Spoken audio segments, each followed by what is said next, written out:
Sir. Sir ये हमें कहते हैं आप बिल क्यों लाए? सर 1986 में एजुकेशन पॉलिसी राजीव गांधी जी लेकर आए, लेकिन उस एजुकेशन पॉलिसी में था कि एक सेंट्रल एग्जामिनेशन करवाया जाएगा। सर वो सेंट्रल एग्जामिनेशन की सोच राजीव गांधी की थी, लेकिन पूरी राहुल गांधी जी, सोनिया गांधी ने भी कभी पूरी नहीं की। सर मैं ये पूछना चाहता हूं, एक समान परीक्षा करवाने की जो सोच थी इनकी, वो एक समान परीक्षा 1986 में सोची थी और उसके बाद उसका पर्याप्त समन्वय स्थापित नहीं हो पाया सर राज्यों के साथ। 1992 में नरसिम्हा राव जी की सरकार आई, जो कांग्रेस ने और सोनिया गांधी जी ने कभी अपनी मानी नहीं। उन्होंने भी उसके ऊपर एक्शन प्रोग्राम लाया, लेकिन वो भी पूरी तरह से कागजों पर रह गया, कभी लागू नहीं हुआ। फिर एक रिमोट कंट्रोल की सरकार आई सर, याद है 2004 से 14 में एक रिमोट कंट्रोल की सरकार थी। वो 7 नंबर से नहीं 10 नंबर से चलती थी, क्योंकि राजीव गांधी जी ने सोचा था सेंट्रलाइज टेस्ट हो, उसको उस सरकार ने पूरा नहीं होने दिया। जब कपिल सिब्बल जी वन नेशन वन टेस्ट की सोच लेकर आए, तो उस समय इन्होंने वो भी नहीं होने दिया। 2.5 साल से अधिक तक उसमें खींचतान चली और योजना अस्तित्व में नहीं आई। मूल प्रस्ताव कहीं और ज्यादा कमजोर हो गया सर इन्होंने केवल नीतियां घोषित की, परंतु राजनीतिक इच्छा शक्ति नहीं दिखाई सर, ना संस्थागत सहमति बनाई। 4 दशकों तक युवाओं को बिखरी हुई असुरक्षित परीक्षा व्यवस्था इन लोगों ने दी। सर अब मैं आता हूं पेपर लीक पर। सर इनको बिठाइए सर, ये तरीका ठीक नहीं है। एक मिनट सुनिए सर, ये तरीका ठीक नहीं है सर। आपके पार्टी से श्री पुष्पेंद्र सरोज जी को जब नाम हम जब लेंगे, जो आप बता सकते हैं, आपकी पार्टी से जब हम पुष्पेंद्र सरोज का नाम जब बुलाया जाएगा, तब वो अपनी बात नहीं आप नहीं please stop this cross talk. नहीं Bhadauria ji, Nishikant ji, please do not talk across the नहीं भाई, आपके अपने नेता के आगे नंबर बने के चले जाओ यार वापस। देखिए भदौरिया जी देखिए, मैं ऑथेंटिकेट करने के तैयार हूं ना सर। पुष्पेंद्र सरोज जी का नाम बुला रहे हैं, तब आप बता सकते हैं। ये कैसा संयोग, 86 हम मौका दे रहे हैं, यादव आयोग बना दिया सर। मैं नहीं कह रहा सर, ये पेपर में आया है। नहीं अब सर मेरा आपसे अनुरोध है सर, क्या लाठियां आज ही चली कि पहले भी चली? सर जब आवाज उठानी सर, बताया है हम लोग भी युवा मोर्चा का सर, मैं भी अध्यक्ष रहा 6-7 साल। सर 2006 में यहीं पे कांग्रेस की सरकार के खिलाफ जब प्रदर्शन किया सर, इतनी लाठियां मारी कि आज तक सबको दर्द होता है। सर 2011 में जब हम संसद घेराव करने आए, रामलीला मैदान से लेके पैदल यहाँ तक, यहीं पे आंसू गैस के गोले चले, यहीं पे लाठियां चली। सर 13 साल मैंने मुकदमा झेला, 2011 से लेकर 2023 के अंत तक। कौन कौन थे उस मुकदमे में? दिलीप जैन राजस्थान से, कालू भाई मध्य प्रदेश से, गुरप्रीत संधू पंजाब से, मदन कुमार बिहार से, सुनील कुमार दलित बिहार से, बबलू पंडित हिमाचल से, संजीव बिहार से, सुशांत शुक्ला छत्तीसगढ़ से, रत्नेश आयंगर मध्य प्रदेश से। हमने आपको सर यही नहीं मौका दिया जाएगा, बैठेगा। अरे बीच में नहीं होगा, ऐसे बीच में नहीं होगा। नहीं उनको खत्म करने दो, उनको खत्म करने दो।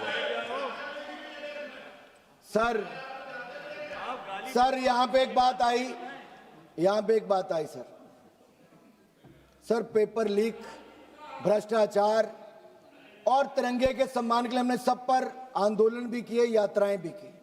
सर अपने ही देश में तिरंगा झंडा फहराने के लिए हमें गिरफ्तार करके जेल में डाल दिया, लाठियां चलाई गई। सर लाल चौक पर तिरंगा झंडा फहराने के लिए 2011 में 26 जनवरी को, जहां एक और मुझे जेल में डाल दिया गया, कठुआ की जेल में। स्वर्गीय अरुण जेटली जी, स्वर्गीय सुषमा स्वराज जी को जेल में हमारे साथ डाल दिया, शांता कुमार जी पूर्व मुख्यमंत्री, उनको जेल में डाल दिया गया, अनंत कुमार जी को जेल में डाल दिया गया। केवल युवा मोर्चा ने कहा था तिरंगे का अपमान नहीं होने देंगे, जलाने नहीं देंगे, फाड़ने नहीं देंगे, तिरंगे का सम्मान करेंगे, लाल चौक पर जाके तिरंगा फहराएंगे। उसके खिलाफ इन्होंने जेल में डाला। जिस जेल में डाला सर, गुजरात के आज जो डिप्टी सीएम है, हर्ष संघवी, प्रदीप सांघवी, शशिकांत पांडे, अल्पेश लिंबाचिया, सर इनको जिस जेल में कश्मीर में डाला, उसी जेल में सामने वाले कमरे में यासीन मलिक था। उसको खुली छूट मिलती थी सिगरेट पीने की, कॉफी पीने की, बाकी जाने की, और हमें कहा जाता था भद्दी भद्दी गालियां निकालकर पिटाई की जाती थी, इनके हाथ पैर तोड़ दिए गए सर। यह इनकी सरकार थी सर। ये आज युवाओं की बात करते हैं। यही नहीं सर, जब यहां पर बाहर आंदोलन हुआ, मेरे अपने हमीरपुर के नरेंद्र अत्री हो, राकेश कुमार काउंसिलर सर, उनके हाथ पैर तोड़ दिए गए। आज भी मुकदमे झेलते हैं। हरीश द्विवेदी हमारे साथ सांसद थे, उनका हो गया सर। आरपी सिंह, शिखा राय वगैरह सब इनके साथ थे। सर मैं आपको एक और कहना चाहता हूं, बिल्कुल वो तो एनकाउंटर होने वाला था सर। अब मैं सर कांग्रेस के समय जो पेपर लीक हुए सर, थोड़ा सा प्रकाश जरूर डालना चाहता हूं सर। 2004 में CBSE all India PMT paper leak सरकार किसकी थी? कांग्रेस की।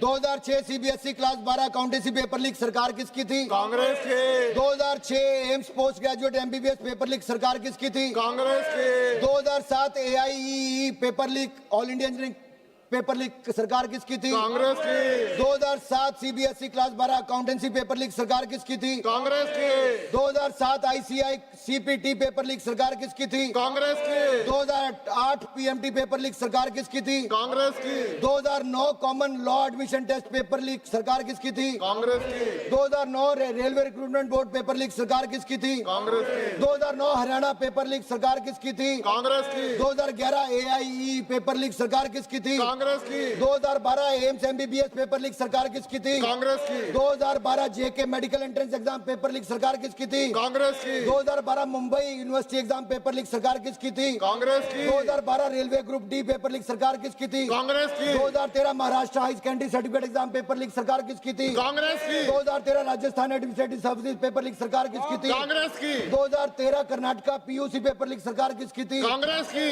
2013 एसएससी सीजीएल पेपर लीक सरकार किसकी थी? कांग्रेस की। 2014 CBSE class 12 economics paper leak सरकार किसकी थी? कांग्रेस की। 2014 CBSE class 10 math paper leak सरकार किसकी थी? कांग्रेस की। REET exam leak 2021 paper leak सरकार किसकी थी? कांग्रेस की। 2022 जेएसएससी सीजीएल पेपर लीक सरकार किसकी थी? कांग्रेस की है तो आप ले कर दीजिएगा।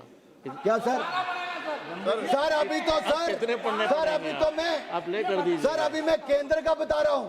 अभी मैं राजस्थान की बात करूं तो 5 साल में 19 एग्जाम हुए, जिनमें से 17 पेपर लीक हुए। 17 पेपर लीक हुए।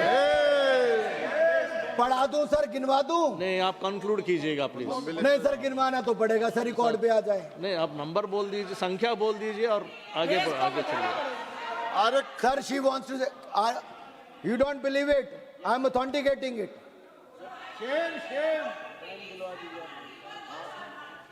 सर मैं बहुत क्लियर हूं सर। आज केरल पब्लिक सर्विस एग्जाम की बात करें, कमीशन की बात करें, वहां पे पानी पड़ रहा है, वहां पे लाठी चल रही है, तो वहां पे इनको नजर नहीं आता होगा राहुल जी, प्रियंका जी को। सर हिमाचल प्रदेश में स्कैम पे स्कैम हो रहा है, स्कूल बंद कर दिए जा रहे हैं। क्या इनको हिमाचल के स्कूल नजर नहीं आते? वहां कहा था 5 लाख युवाओं को नौकरी देंगे सर, 5 साल सरकार को होने आए, वहां नहीं दी। तनख्वाह देनी बंद हिमाचल प्रदेश में कर दी, काट के अधिकारियों को तनख्वाह दी जाती है। प्रदेश को कर्जे में डुबा दिया। सर ये बात करते हैं घोटालों की,